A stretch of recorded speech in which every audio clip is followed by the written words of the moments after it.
we're in the roster building season. We don't play until September. I've checked the schedule, and so that's there's going to be a lot of time to make a lot of decisions. So I just want everybody to understand that. Just as a reminder, I'm not going to discuss negotiations. I'm not going to discuss timelines. To me, as far as I'm concerned, that's a very personal between the club and the player. So don't ask. Don't waste your time. I'll say this. It's a repeat of what I said at my postseason presser. We didn't sign Odell to trade him. Okay, so I know that's all over the place. So understand that, and that's all I need to say about that. And then the other thing, I was here listening to the questions you guys were asking, Pat, and you know, a lot of times we focus on numbers. Okay, how big a guy is, how fast a guy is, how strong a guy is, what's his vertical jump, how tall is he, what's his hand size, what's his arm length. There's all these, just a myriad of numbers, and analytics delight, okay, of numbers. You know, one of the things that we really focus on is instincts, okay? Instincts are very important. You know, you guys were asking Pat the question about the quarterback, about the quarterbacks, and, you know, you can write a laundry list of things you're looking for, and it's not like you're breaking new ground, and it's not like you're splitting atoms, okay? But one of the things that I focus on and my staff, and we talk about all the time, is instincts. Does he have a feel for the game? You know, is he playing? Is he a step ahead of everybody else? Instincts and play smarts allow you to play bigger, stronger, faster. That's a fact of life. So, you know, try, you know, if you are a film watcher, when you watch it, you know, try to focus on that. Is this guy, does he seem to have, I spent some time with an Aussie rules personnel guy a bunch of years ago. And in Australia, they say, when I was explaining what I was talking about, instincts, he said, so you're saying to me, do they have the chip? That's what they call it down there. So to answer your question about tall quarterbacks, shot quarterbacks, you know, roly-poly defensive linemen, a lot of it's instincts and play smarts. So with all that being said, let the games begin. I'm sorry?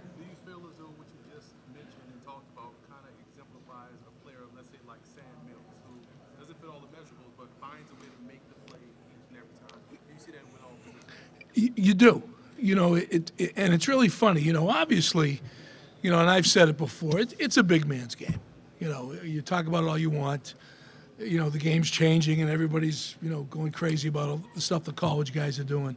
Bottom line is it's a big man's game. So if you don't have size, if you're missing a PQ, a physical quality, so to speak, instincts can, you have to have what I call a compensating factor. Okay, and the compensating factor can, a lot of times, is instinct. Sam Mills was 5'9", may he rest in peace, was 5'9" on his, you know, in high heel sneakers, but he could find the ball. The other day I was watching Luke. I was watching Carolina defensive film, and I was watching Luke, and I'm just saying to myself, I mean, it's like he's in the huddle. It's amazing, you know. So, and that doesn't just apply to a defensive player. It applies to every position on the field. You heard earlier that Pat said he lies back for 2019. You were a little vague on that at the end of the season press conference. What led you guys to decide that? Well, it's a never-ending process, Ralph. You know, we haven't even hit free agency yet. You know, so. You know, like I told you, I had my conversation with Eli back right after the season ended, and we are where we are. Like Pat said, there's a million different models. There's a million different ways to do this, and you could cite a number of models where they had a veteran guy and they drafted a young guy, and at some point in time the torch got passed, and away everybody went, and it was a happy away everybody went. So, there's still a lot of time to make these decisions. But is it safe to say you're not looking for a veteran to I'm not. I can't say anything like that. I can't do it. You don't know what's going to happen. You don't know. I just told you it's all. We're evaluating everything, and we just got to keep moving forward. Dave, when you do your evaluations, how much does the fact that you have a third-round draft pick right now, does that play into anything? Yeah, I'm not. It's really funny. For what it's worth, we really feel strongly that if Sam were in this draft, he'd be a second-round pick. We feel pretty strongly about that.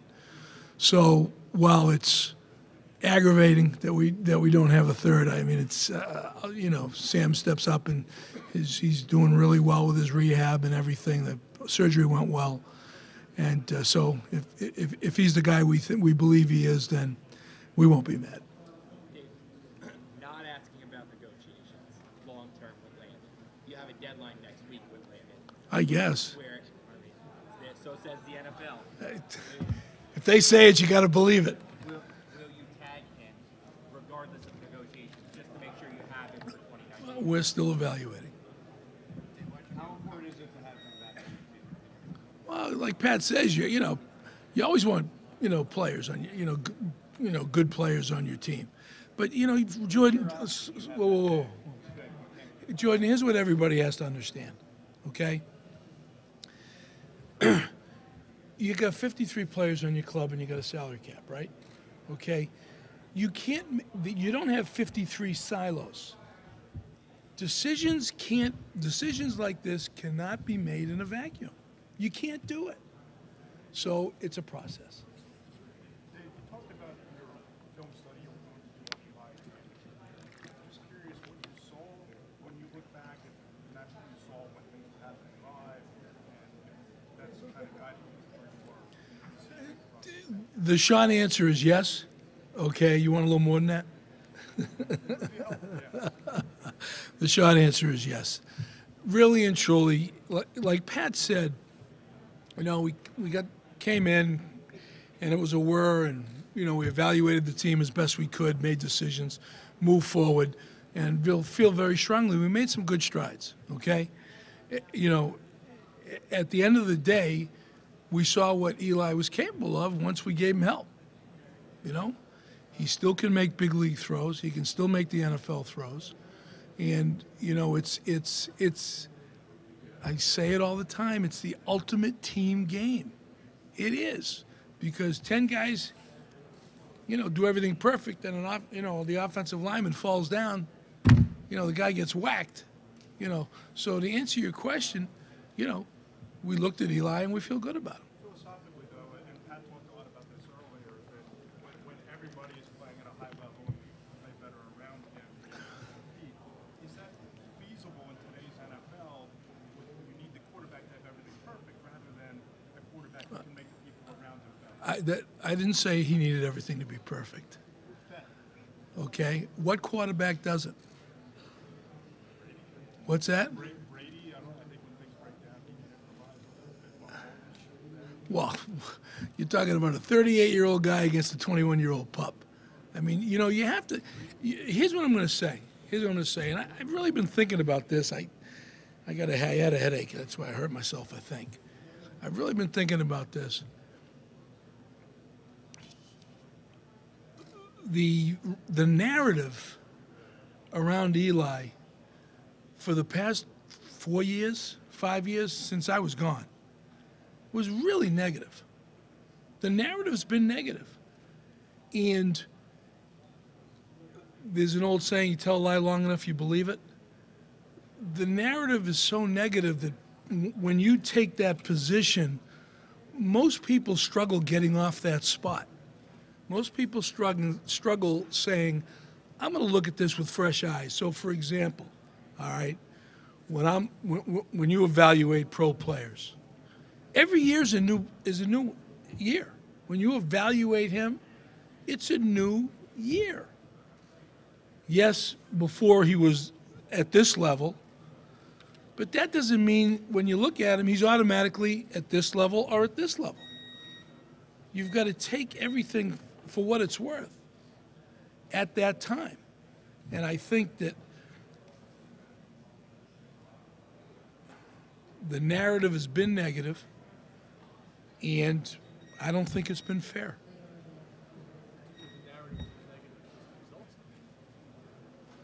Part of it. Yeah, you know, Tom, it's going to go hand in hand. We live in a blame society. That's what we live in.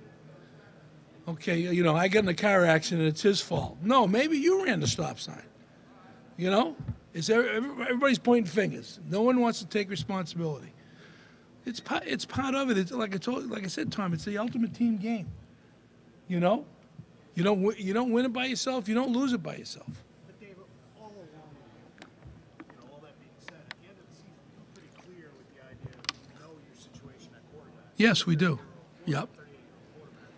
So, is the perception that you guys are sticking with Eli and, for all intents and purposes, kicking the can down the road to not have to make another decision at quarterback fair?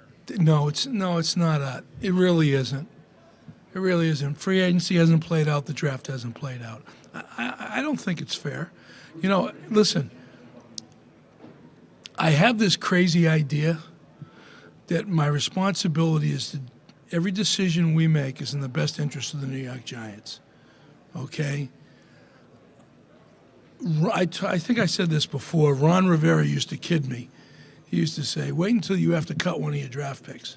Because when I first got to Carolina, I didn't know any of those guys. You know, so I had to make moves, and you do what you have to do. And when the time came, I picked and chose who we paid money to. I'm going to do the same thing here. These decisions are not made with my heart. They're made with my head, and with the experience I have, and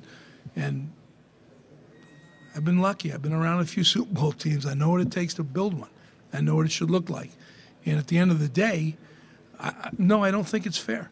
So conceivably, you could see Eli Manning back on your roster for this year. Yes. And another quarterback, whether it's a veteran or a rookie, to challenge him at that spot or for the future. Yes. The only way, you know, it's really funny.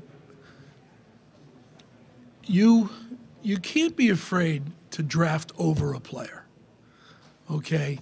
You don't go. You don't. So you're in the draft, okay? You've gone through free agency. You got all your stuff going, and you're sitting there, and you've got a good player at a position, and a young kid comes up at that spot, staring you in the face. You can't be afraid to draft him just because you already got one. The more competition you can create, the better your team will be. And you have to create competition at every position.